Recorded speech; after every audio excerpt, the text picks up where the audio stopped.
नमस्कार दोस्तों, मैं संदीप मौर्य आशा स्टडी पॉइंट चैनल पर आपका स्वागत करता हूं। दोस्तों, आज हम पढ़ेंगे भारतीय बैंकिंग सिस्टम के चौथे वीडियो को देखेंगे। तो पिछले अब तक भारत में बैंक कब बने, कैसे बने, बैंकों के बारे में सिस्टम क्या है, फिर सबसे मेन बात आरबीआई यानी रिजर्व बैंक ऑफ इंडिया। भारतीय रिजर्व बैंक भारत का सबसे बड़ा या मेन या मुख्य या सरकारी या बैंकों का बैंक या बैंकों का बाप दादा है। इसके बारे में पूरा बना हुआ वीडियो पिछली प्लेलिस्ट में जाकर हमारे इंडियन बैंकिंग सिस्टम की लिस्ट से देख सकते हैं आप। तो आरबीआई कंप्लीट हो चुका है, बैंकों का सिस्टम, बैंकों का इतिहास कंप्लीट हो चुका है। अब तक 3 बड़े वीडियो पढ़ चुके हैं बैंकों के। अब ये बैंकिंग का चौथा वीडियो होगा आज। आज हम इसमें पढ़ेंगे। देखिए, इसके पहले क्या चल रहा था पिछली वीडियो में। आज की वीडियो जो कुछ भी है ये पिछली वीडियो से रिलेटेड है। इसमें आरबीआई की मॉनिटरी पॉलिसी यानी कि रिजर्व बैंक की मौद्रिक नीति का भाग चल रहा है। मौद्रिक नीति कंप्लीट होने के बाद उसी के बचे हुए पार्ट आज कंप्लीट करेंगे हम। छोटा सा टॉपिक होगा। और किसी भी संपत्ति को एनपीए यानी कि नॉन परफॉर्मिंग एसेट कब बनाया जाता है उसके बारे में भी आज की वीडियो में हम देखेंगे। पिछली वीडियो में हमने बताया था कि एनपीए क्यों घोषित किया जाता है या फिर एनपीए होता क्या है। ये एक छोटा और बहुत इंपॉर्टेंट सिस्टम है, एक इम्पोर्टेंट टॉपिक है। ये जानना आपके लिए बहुत ही ज़रूरी है। तो आज डिटेल में एनपीए के बारे में चर्चा करेंगे और मॉनेटरी पॉलिसी के कुछ बचे हुए पार्ट थे उनके बारे में चर्चा करेंगे। यहाँ से कुछ एब्रीवेशन आते हैं यानी कि कुछ शॉर्ट फॉर्म के फुल फॉर्म पूछे जा सकते हैं आपसे, तो आप इस पर ध्यान देंगे। चलिए स्टार्ट करते हैं और देखते हैं। इससे पहले एक और इम्पोर्टेंट बात है, अगर आप चैनल पर नए हैं तो चैनल को सब्सक्राइब कर लीजिए, अपने सभी दोस्त मित्रों को भी शेयर करिए। पढ़ाई जारी रहनी चाहिए क्योंकि आप एक स्टूडेंट हैं, तो सफलता तक रुकना नहीं है, क्योंकि जिस दिन रुके उसी पल पिछड़ गए। चलते रहो चलते रहो, अगर आप दौड़ नहीं सकते तो चलते रहो, लेकिन रुकना नहीं। इसके पहले की वीडियो या आज की ये वीडियो आपको समझ में आए इसके लिए ज़रूरी है कि पिछली वीडियो आप ज़रूर देखें, उसका लिंक डिस्क्रिप्शन में मिल जाएगा आपको। चलिए देखते हैं। आज दोस्तों बात करेंगे हम पीएलआर। सिस्टम क्या है? मॉनेटरी पॉलिसी का एक पार्ट है बेस रेट। इसका मतलब होता है आधार दर। ये तो हो गया हिंदी। आधार दर का मतलब क्या है कि रिजर्व बैंक एक दर निर्धारित करेगा। अब रिजर्व बैंक कौन सी दर निर्धारित करेगा? ब्याज दर, रुपयों की। रुपयों की ब्याज दर किस रुपयों पर? रिजर्व बैंक के हाथ में क्या है? Repo rate. यानी कि रिजर्व बैंक से आप तो लोन ले नहीं सकते, जनता लोन नहीं ले सकती, कौन ले सकता है? बैंक। वाणिज्यिक बैंक, कमर्शियल बैंक, जो व्यापारिक बैंक हैं जैसे एसबीआई, आरबीआई, आरबीआई नहीं, यूनियन बैंक और दूसरे सभी प्राइवेट और सरकारी बैंक, रिजर्व बैंक को छोड़कर, ये बैंक किससे पैसे लेते हैं? रिजर्व बैंक से लेते हैं। तो जो पैसा रिजर्व बैंक देता है उस पर जो ब्याज दर लगाता है वही रेपो रेट कहलाता है। Repo rate, reverse repo rate, दोनों क्या हैं इसको भी कंप्लीट पिछली वीडियो में बताया गया है, आप उस वीडियो से पढ़ लेंगे। कोई प्रॉब्लम हो आप हमें कमेंट में बताइए, या हमारे चैनल के और वीडियोज की वजह और वीडियो के लास्ट में हमारे व्हाट्सएप नंबर होंगे, आप वहाँ फ़ोन या व्हाट्सएप से भी कांटेक्ट कर सकते हैं हमसे। चलिए, उद्देश्य आपका शिक्षा होना चाहिए और हमारा उद्देश्य आपकी सफलता है। तो आज देखेंगे हम पीएलआर क्या था। प्राइम लेंडिंग रेट, यानी उधार का एक बेस रेट, एक आधार दर रिजर्व बैंक पहले निर्धारित करता था, फिर रिजर्व बैंक बैंकों के लिए भी निर्धारित करता था कि इस ब्याज दर से नीचे नहीं ले जाना है, यानी इतने ब्याज दर पर ही ग्राहकों को लोन देना है। अब एक और चीज, जैसे कार लोन, होम लोन, कृषि लोन, बिजनेस लोन, अलग अलग लोन है तो अलग अलग ब्याज होगा। इसलिए कभी भी पेपर में या किसी भी क्वेश्चन में डायरेक्ट कोई आंसर या नंबर डायरेक्ट ना डालें आप। 10%, 8%, झोंकना नहीं है, थोड़ा समझना है कि किस बेस पर पूछा जा रहा है और उसे करंट से अपडेट करना है, क्योंकि जिस दिन आप पेपर देने जा रहे होंगे आज की दर में अगर आप बता देता हूं तो कल आपके लिए नुकसान करेगा। इसलिए आप पेपर से पहले एक बार इन्हें करंट से अपडेट करें। सबसे आसान तरीका, तुरंत गूगल में डालें वर्तमान में रेपो रेट क्या है, रिवर्स रेपो रेट क्या है, बेस रेट क्या है, ये सारी दरें आप तुरंत जान सकते हैं। तो प्राइम लेंडिंग रेट, इसको कंप्लीट पिछली वीडियो में बताया था। यहाँ रिजर्व बैंक एक दर निर्धारित करता था कि इसी दर पर देना है ब्याज, इसी ब्याज दर पर लोन देना है जनता को, यानी अपने कस्टमर्स को। फिर क्या हुआ, इसे बदलकर बीपीएलआर कर दिया गया, यानी बेंचमार्क। यहाँ प्राइम लेंडिंग रेट, इसके फुल फॉर्म के लिए यहाँ लिख दिया है, इसको कंप्लीट पिछली वीडियो में बताया है, आप उस वीडियो को देखिए। फिर आता है बेंचमार्क प्राइम लेंडिंग रेट। यहाँ क्या किया, आरबीआई ने एक बेंचमार्क यानी एक स्थिर ब्याज दर बताया कि उस दर से कम या ज़्यादा नहीं होना चाहिए, उसी दर पर ब्याज देना है, ना कम होना चाहिए ना ज़्यादा होना चाहिए। फिर क्या किया गया, MCLR लाया गया, इसको भी सुधार करके MCLR लाया गया। इसमें क्या होता था कि बैंकों को आरबीआई ने ये रेट बता दिया, बैंक उसी रेट पर झोंके हैं। अब आप देखिए, एक मौसम जुलाई का होता है, जून जुलाई या फिर बारिश का मौसम, जहां अर्थव्यवस्था थोड़ी डाउन होती है, कृषि व्यवस्था में भी एक चवन्नी नहीं आता है। बारिश के 4 महीनों किसानों के लिए सिर्फ लागत होती है, बचत या कमाई नहीं होती, तो मार्केट डाउन होता है। उस हाल में अगर आप लोन ले रहे हैं तो आपको कम ब्याज वाला लोन आपकी सुविधा के लिए होगा। बैंक उसी ब्याज दर पर झोंके हैं, चाहे मार्केट बढ़ा हो चाहे घटा हो, यानी जनता परेशान हो या खुश हो। इस चीज को सुधार करने के लिए आरबीआई ने दूसरा बैंक सिस्टम पास किया, MCLR बनाया गया। अर्थात पहले तो फुल फॉर्म पे ध्यान देंगे, marginal cost of fund based lending rate. तो marginal cost of fund based lending rate MCLR बनाया गया। इसके बारे में देखें, अप्रैल 2016 में बेस रेट को समाप्त कर MCLR कर दिया गया। अब इसमें क्या किया गया, इसमें यह बताया गया, आरबीआई ने यह निर्धारित किया, अगर बैंक कम रेपो रेट यानी कम ब्याज दर पर खुद लोन पा रहे हैं तो जनता को भी कम ब्याज दर पर लोन देंगे। ये आरबीआई का रूल है, यानी कि ये एक चेतावनी दी गई, एक नियम बनाया गया। आपको अगर ब्याज कम लग रहा है तो आप जनता से भी ब्याज कम लेंगे, ज़्यादा लग रहा है तो आप बढ़ा भी सकते हैं। ये नियम बनाया गया और अभी के लिए यही नियम चल रहा है, MCLR।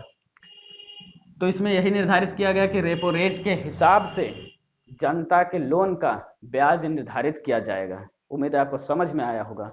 तो ध्यान देंगे आप कि रेपो रेट के हिसाब से ही ब्याज दर निर्धारित की जाएगी। आगे बढ़ते हैं, MPC क्या है। देखिए कई बार क्या होता है, इसका फुल फॉर्म या शॉर्ट बताने का सिस्टम है। शॉर्ट इसलिए बताया, कई बार पेपरों में डायरेक्ट सिर्फ MPC पूछ देगा, कितने सदस्य होते हैं। तो सबसे बड़ी बात तो यह आ गई, MPC ही क्या है, तो उसे जानने के लिए देखिए क्या है, monetary policy committee. Monetary policy committee यानी कि एक कमेटी है जिसमें एक संगठन, एक समूह है जिसमें कितने 6 सदस्य होंगे। 6 सदस्य होंगे, कहाँ कहाँ से, 3 गवर्नमेंट ऑफ इंडिया यानी भारत सरकार के सदस्य और 3 आरबीआई यानी कि रिजर्व बैंक के सदस्य होंगे। अब इनसे इसके अलावा इसके बारे में और कुछ बताने का सिस्टम क्यों नहीं है, क्योंकि वर्तमान में कौन कौन इन पदों पर है ये आपको करंट से तुरंत अपडेट करना होगा पेपर से पहले। तो जब पेपर आप देने जा रहे होंगे तो आप एक बार इसे देख लेंगे। देखिए कॉमन जीएस में कम आता है, लेकिन अगर आप बैंकों के पेपर की तरफ बढ़ रहे हैं, बैंकिंग सिस्टम IBPS की ओर जा रहे हैं, तो इसे देखना थोड़ा ज़्यादा जरूरी होता है। या फिर आप कॉमर्स के स्टूडेंट हैं, उससे जुड़ी कोई परीक्षा ऐसी देने जा रहे हैं, तो आप वर्तमान में इन 6 सदस्यों के नाम देखकर जरूर जाइए, क्योंकि ऑप्शन में ऐसे पूछ सकता है डायरेक्ट, इनमें से कौन MPC का सदस्य नहीं है या MPC का सदस्य है, या फिर MPC में ये सदस्य किसका प्रतिनिधित्व कर रहा है, यानी सरकार का कि आरबीआई का। ये चीज़ें थोड़ा इंपॉर्टेंट होती हैं। चलिए आगे बढ़ें, आगे देखते हैं इनका उद्देश्य क्या होता है। मॉनेटरी पॉलिसी कमेटी के लोगों का उद्देश्य क्या है, तो आपको तो पता है, मॉनेटरी पॉलिसी वाली पूरी वीडियो पिछली वीडियो में हमने बताया था, मॉनेटरी पॉलिसी के पूरे कार्य बताया था। फिर भी शॉर्ट टर्म में बता देते हैं आपको, रेपो रेट निर्धारित करना। अब रेपो रेट निर्धारित तो रिवर्स रेपो रेट भी करेंगे, यानी ब्याज दरें दोनों करेंगे। उसके बाद महंगाई को कंट्रोल करना। महंगाई को रिजर्व बैंक या ये लोग कैसे कंट्रोल करते हैं, इसका पूरा सिस्टम, पूरा विवरण पिछली वीडियो में है, आप वहां देख लेंगे। चलिए आगे देखें, सबसे ज़्यादा इंपॉर्टेंट एक नोट्स बनता है यहाँ, ये तो बहुत ही ज़्यादा इंपॉर्टेंट है और सबसे आसान, थोड़ा सा आपको याद रखना है क्या, आरबीआई का एक्ट 1934। आपको पता है रिजर्व बैंक की स्थापना 1935 में हुई। तो एक्ट कब बना, जब कोई भी नियम संसद में पास कर लिया जाता है तो उसका नाम वही जोड़ा जाता है। तो आरबीआई का एक्ट 1934, इसके सेक्टर 45Z(B), आरबीआई एक्ट 1934 के सेक्टर 45Z(B) में मॉनेटरी पॉलिसी की परिभाषा दी गई है। ये एक लाइन का सेंटेंस इतना इंपॉर्टेंट क्यों है, इसके लिए मैं आपको बता दूं, कई बार पेपरों में डायरेक्ट पूछा गया है कि मॉनेटरी पॉलिसी की परिभाषा कहाँ दी गई या आरबीआई के एक्ट में कहाँ है। ऑप्शन में सिर्फ आरबीआई एक्ट दे देता है इतने 34 तक, या फिर ये भी दे देगा थोड़ा कठिन बनाना हो तो पूरा पूछ देगा, नहीं तो सिर्फ इतना पूछेगा। आपको ये पता होना चाहिए कि मॉनेटरी पॉलिसी की परिभाषा दी गई है और वो कहाँ है, आरबीआई एक्ट 34 के 45 ZB सेक्टर 45 ZB में है। तो दोस्तों ये तो मॉनेटरी पॉलिसी का छोटा बचा हुआ भाग था। पिछला वीडियो आप जरूर देखें, मेरी आपसे गुजारिश होगी, उसके बाद ही इसे देखें, तभी आपको समझ में आएगा। आगे बढ़ते हैं, यहाँ तक हो गए। अब देखते हैं एनपीए क्या होता है। एक बहुत ही इंपॉर्टेंट सिस्टम है और वर्तमान सरकार में पिछले 4-5 साल से आप हर महीने सुनेंगे, इतना एनपीए हुआ, फला बैंक डूब गई, बैंकों को मर्ज किया गया। क्यों किया जाता है? एनपीए की वजह से। एनपीए क्या होता है, कौन बनाता है एनपीए की बैंक डूब जाए या फिर दूसरे में मर्ज करने की नौबत आ जाए? तो भाई कोई बनाता नहीं है। सुनिए इसको और समझिए। एनपीए का पहले तो हम देख लेते हैं फुल फॉर्म के साथ इसका अर्थ, उसके बाद आगे बढ़ते हैं। एनपीए मतलब नॉन परफॉर्मिंग एसेट्स, ऐसी संपत्ति जो परफॉर्म यानी कार्य नहीं कर रही होगी। हिंदी में बात करेंगे तो गैर निष्पादनीय संपत्तियां या परिसंपत्तियां। ये शुद्ध हिंदी शब्द होगा, इसकी जरूरत आपको पड़ेगी नहीं, क्योंकि आप जो भी पेपर देंगे हिंदी इंग्लिश दोनों वर्जन में मिलेगा, तो आप अंग्रेजी पर ध्यान दें, क्यों इतना घुसना। चलिए, तो नॉन परफॉर्मिंग एसेट्स क्या होता है? ऐसी संपत्तियां जो कार्य नहीं कर रही हैं, निष्क्रिय बैठी है, नॉन परफॉर्मिंग है, उन्हें एनपीए कहा जाएगा। अब किसी संपत्ति को डायरेक्ट एनपीए कैसे कहा जाएगा? और सबसे बड़ी बात, संपत्ति कार्य नहीं कर रही, मतलब ये क्या होता है? ऐसा कैसे होगा कि संपत्ति कार्य नहीं कर रही? अब कोई जमीन आपने ले लिया, खाली पड़ी है, आप ना उसमें कुछ उगा रहे हैं फसल, ना कुछ निर्माण कार्य कर रहे हैं, मतलब उसका कोई यूज नहीं कर रहे हैं, एनपीए ही होगी ना आपके लिए। जब नॉट वर्किंग संपत्तियां एनपीए ही होंगी। ठीक इसी तरह वो पैसे जो आपने किसी को उधार दिया, लेकर बैठ गया, ना वो लौटा रहा है, ना बदले में कुछ दे रहा है, ना आपकी सुन रहा है, एक लंबे समय बाद एनपीए हो गई आपके लिए, पैसा डूब गया तो वो हो गई एनपीए। अब उस आपके पास दो ऑप्शन है, आप दूसरा बाहुबल तरीका लगाएंगे जिससे आप पैसे वसूल लेंगे अपना, ये आपकी बहादुरी होगी, नहीं तो आप चुपचाप बैठ जाएंगे, जाने दो, वही हो गया एनपीए। तो चलिए देखते हैं बैंक एनपीए कैसे घोषित करती है या सरकारें एनपीए के बारे में क्या बोलती हैं, कैसे होता है। चलिए, लोन लेकर 90 दिन तक कोई पैसा नहीं चुकाने पर बैंकें उसी संपत्ति को एनपीए घोषित करती हैं। समझ गए होंगे आप। कोई व्यक्ति बैंक से लोन ले लेता है और 90 दिन तक कोई रिस्पांस नहीं, यानी 3 महीने तक कोई रिस्पांस नहीं करता, लेकर पैसा बैठ गया।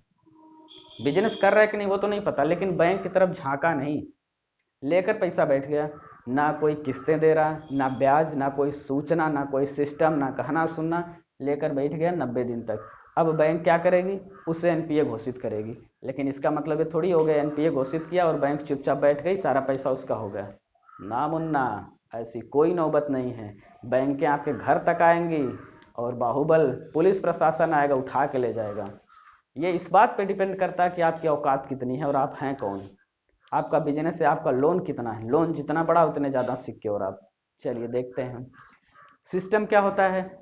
ऐसा नहीं कि आप भी लोन जाएं और लोन ले आए, 90 दिन तक घर में बैठ गए, बस पैसा आपका हो गया, बैंक ने एनपीए घोषित कर दिया। ना मेरे लाल, ऐसा कतई नहीं होगा। चलिए देखते हैं फिर क्या होगा। एनपीए घोषित करने के सिस्टम क्या है? 4 प्रकार से किए जाते हैं। नौबत क्या क्या होती है, यानी किन तरीकों पर एनपीए घोषित होते हैं, उन्हें पहले देख लेते हैं। Term loan. टर्म लोन क्या होता है? पहले तो ये जान लीजिए टर्म लोन क्या होता है, फिर इस पर एनपीए कैसे होता है, दोनों देखते हैं साथ में। 1 वर्ष से ज़्यादा समय के लिए लिया गया लोन जिस पर 90 दिन तक एक पैसा नहीं चुकाया जा रहा है, ऐसी सिचुएशन पे बैंकें इसे एनपीए घोषित करेंगी। एनपीए घोषित करते ही ऐसा नहीं कि आपने पैसा लिया 90 दिन नहीं दिया, एनपीए घोषित हो गया, पैसा आपका हो गया ना। आगे देखिए क्या होता है, फिर नौबत क्या होगी आपकी। ये तो हो गया एनपीए, 90 दिन तक चुकाने पर एनपीए घोषित किया जाएगा। अब एनपीए के बाद प्रोसेस क्या होता है वो इसके बाद अभी दिखाया जाएगा, आज की वीडियो में नहीं, वो हम कल आपको बताएंगे या फिर अगली वीडियो में। लेकिन थोड़ा सा आप शॉर्ट में समझ लीजिए। अब बैंक की जिम्मेदारी हो गई, पैसा तो फंसी गया, निकालना बैंक की जिम्मेदारी। अगर बैंक के बस का है तो बैंक कानूनी व्यवस्था या सुविधा लेकर आपसे निकलवाएगी, नहीं तो क्या करेगी? दूसरा तरीका, आपकी संपत्तियों पर कब्जा, आपके घर में ताला लगाना, फिर उसे बेचना, उससे पैसे निकालना, या प्राइवेट कंपनियों को बेच देना, या उनके ठेके दे देना। ऐसे बहुत से तरीके हैं, वो उस पर कल चर्चा करेंगे हम अगली वीडियो में। अभी के लिए आप इतना समझिए। तो एनपीए घोषित करने का टर्म लोन पर यह सिस्टम। आगे आता है कैश क्रेडिट। कैश क्रेडिट का मतलब हो जाता है कि सेविंग अकाउंट पर लिया गया लोन 90 दिन तक कोई रिस्पॉन्स नहीं कर रहा है तो बैंक उसे एनपीए घोषित कर देगा। लेकिन कैश क्रेडिट होता क्या है? सेविंग अकाउंट, आमतौर पर सबके अकाउंट सेविंग अकाउंट यानी कि बचत खाते हैं। उस पर जो लोन ले लिया है, जब आप लोन लेने जाएंगे आपकी कोई ना कोई संपत्ति वहाँ रखनी पड़ेगी, या फिर आपके बैंक में उतना पैसा होना चाहिए खाते में, उसी हिसाब से लोन दिया जाएगा। आपका बैंक रिकॉर्ड रखा जाता है, जिससे सरकार ऐसी या बैंक ऐसी कोई व्यवस्था आपसे जरूर लेती है कि अगर आप पैसा नहीं दिए तो वो उससे अपनी भरपाई कर सके। तो ये हो गया कैश क्रेडिट। आगे देखते हैं ओवरड्राफ्ट। ओवरड्राफ्ट क्या होता है? ओवरड्राफ्ट करंट अकाउंट पर लिया गया लोन 90 दिन तक कोई पैसा नहीं दिया जाए तो उसे एनपीए घोषित किया जाएगा। लेकिन यही एक बात आ जाती है कि ओवरड्राफ्ट होता क्या है? तो भैया ओवरड्राफ्ट ये होता है, खाते में आपके पैसा नहीं हो तब भी आप निकाल सकते हैं। कैसे? ओवरड्राफ्टिंग का मतलब होता है क्रेडिट कार्ड। सिंपल भाषा में आसानी समझिए, क्रेडिट कार्ड। क्रेडिट कार्ड क्या करता है? आपके खाते में पैसे हैं या नहीं है, क्रेडिट कार्ड से आप खरीदारी कर लेते हैं, उधारी लग जाती है उस क्रेडिट कार्ड वाली कंपनी पर जिस कंपनी का आपने कार्ड लिया है। कंपनी ने पैसा दिया, आपने सामान खरीदा और आप मौज में हैं। आपको मालूम है 1 महीने के अंदर उसमें जमा करना, फिर आप देर से आप अपने सुविधा के हिसाब से अपने खाते में पैसा डाल देते हैं और वो कंपनी आपके खाते से टाइम के अंदर अपना पैसा ले लेती है। अब क्रेडिट कार्ड का जो चार्ज लगता है, ब्याज दर लगती है, वो आपसे काट लिया जाता है, क्योंकि वही तो उनकी कमाई है, इसीलिए तो उन्होंने आपको ये सुविधा दिया। यही हो गया ओवरड्राफ्टिंग। तो आप अपने क्रेडिट पर जो कुछ भी ले लेते हैं बिना पैसा दिए, बाद में चुकाएंगे, ये हो गया ओवरड्राफ्टिंग। करंट अकाउंट में क्या होता है कि आपकी क्रेडिट स्कोर, आप देखेंगे कि आपको मैसेज बैंकों से आता होगा या फिर बीच बीच में लोन लेने के लिए देने के लिए आपका एक बैंक अकाउंट का डिटेल देखा जाता है, उसमें एक क्रेडिट स्कोर बनाया जाता है कि आप कितने लेवल तक बैंक के प्रति लॉयल हैं यानी ईमानदार हैं। वही एक क्रेडिट स्कोर बनता है और उसी हिसाब से आपके लिए लोन और दूसरी चीज़ों की सुविधा दी जाती है, और वही हिसाब से ओवरड्राफ्टिंग की सुविधा होती है। खाते में कितना पैसा है, कितना लेन देन कर रहे हैं, आपका बिजनेस क्या है, आप भर पाएंगे कि नहीं या फिर कितना भर पाएंगे, उसी हिसाब से आपको यह सुविधा दी जाएगी ओवरड्राफ्टिंग की। तो खाते में बिना पैसे हुए भी आप खरीदारी कर सकते हैं, आप चेक काट के दे सकते हैं, ठीक। और ये पैसा बैंक आपको दे देगा, आप अपना काम चला लीजिए, बाद में आप जमा कर देंगे, उसका चार्ज दे देंगे, हिसाब बराबर। यहाँ एक और बात आ जाती है, सेविंग अकाउंट पर क्या होता है?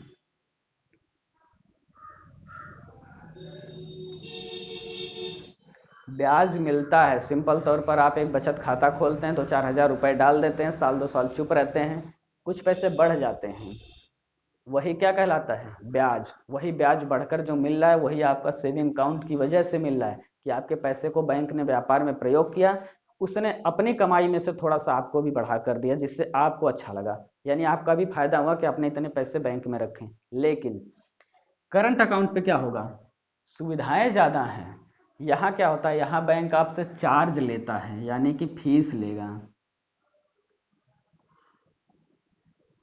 करंट अकाउंट पे फीस लेगा, वो आपकी सुविधा के लिए इतनी ज़्यादा सुविधाएं जो दे रहा है, आपका पैसा सुरक्षित रख रहा है। यहाँ क्या है, आपने बैंक को दिया, आपके पैसे से बैंक ने कमाई किया। यहाँ क्या है, आपके पैसे को बैंक संभाल रहा है। तो बहुत बड़े अमीर लोग और स्पेशल लोगों का यह करंट अकाउंट होता है, जिनके पास बहुत ज़्यादा पैसे हैं, और आमतौर पर हर जीरो से लेकर लाखों तक के व्यक्ति का सेविंग अकाउंट होता है। चलिए, और इससे ज़्यादा सेविंग और करंट अकाउंट और फिक्स डिपॉजिट, इसके बारे में अकाउंट वाला एक वीडियो बनेगा, उसमें हम चर्चा करेंगे।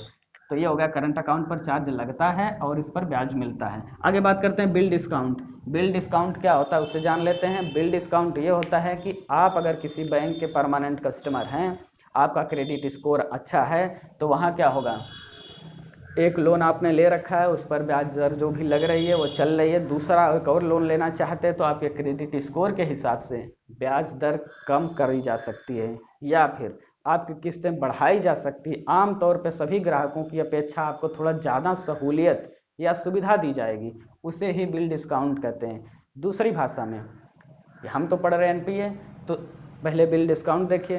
होता क्या है, आपने क्या किया, आपका क्रेडिट स्कोर है, आपके पास चेक बुक है, आप किसी होटल में गए, आपने वहाँ खरीदारी या खाया पिया जो भी करना था परिवार के साथ या किसी के साथ गए, कर लिया। आप क्या करेंगे फिर, पैसे हैं नहीं आपके पास, कैश नहीं है, वो कार्ड ले नहीं सकता, तो अभी क्या करेंगे आप अपने बैंक से या अपना पर ओरिजिनल पैड, जो आपका सिग्नेचर पैड है या लिखित पैड है, उस पर एक बिल बनाएंगे होटल वाले से कि भाई इतना रुपए का ऐसे ऐसे आप लिखित देंगे बैंक के नाम, ये लिखित एक चेक दे देंगे, चेक जैसा होता है, और बोल देंगे कि 10 दिन बाद ये लेकर उस बैंक में पहुंच जाना, तुम्हें ये पैसा मिल जाएगा।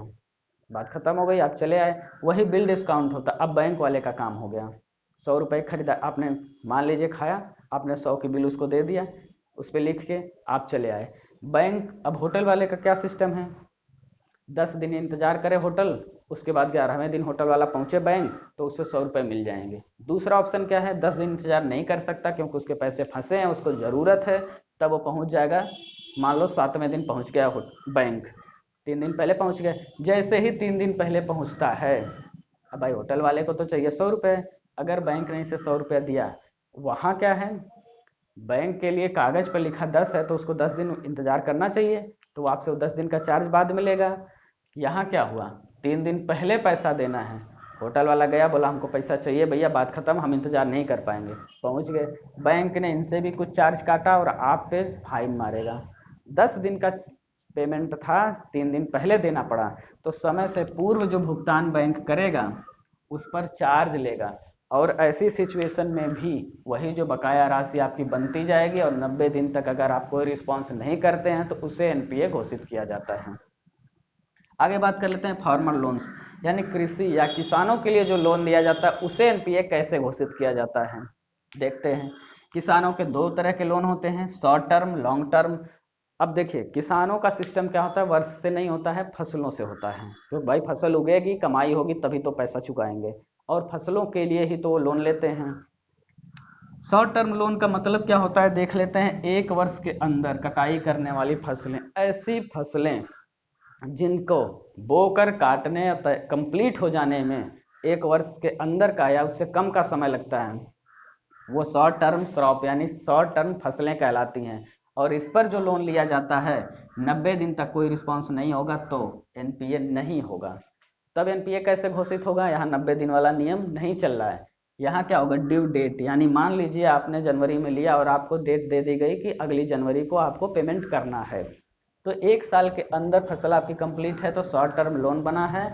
और ड्यू डेट यानी कि जनवरी 20 में लोन लिया, जनवरी 21 में पेमेंट करना है, लेकिन आप नहीं कर पाए, फसलें आपकी कंप्लीट नहीं हो पाई, आप उस एलिजिबल नहीं हुए, तब आपको समय क्या दिया जाएगा, due date plus 2 crop season. अगर आपने ये दिखा दिया, बाढ़ आ गई, सूखा आ गया, भूकंप आ गया, ऐसी कोई भी आपदा हुई जिसकी वजह से आपकी फसल बर्बाद हो गई, या मार्केट गिर जाने से आपकी कमाई नहीं हो सकी, और ये लिखित ब्यौरा पहुंचा बैंक के पास, तो बैंक आपके लिए सहूलियत क्या करेगा, ड्यू डेट यानी 1 साल वाला वो समय, प्लस 2 बार और समय दिया जाएगा 6-6 महीने का, क्योंकि 1 साल के अंदर वाली फसलों पर एक फसल 6 महीने के लिए समय दी जाती है, तो यानी 6-6 महीने का यानी 1 साल का और समय दिया जाएगा कि आप अगली फसल उगाकर बचत कमाकर बैंक का लोन दीजिए। इतना समय देने की व्यवस्था इस पर है, फार्मर लोन पर। और ऐसा इसके बाद भी नहीं हुआ तब एनपीए घोषित किया जाएगा।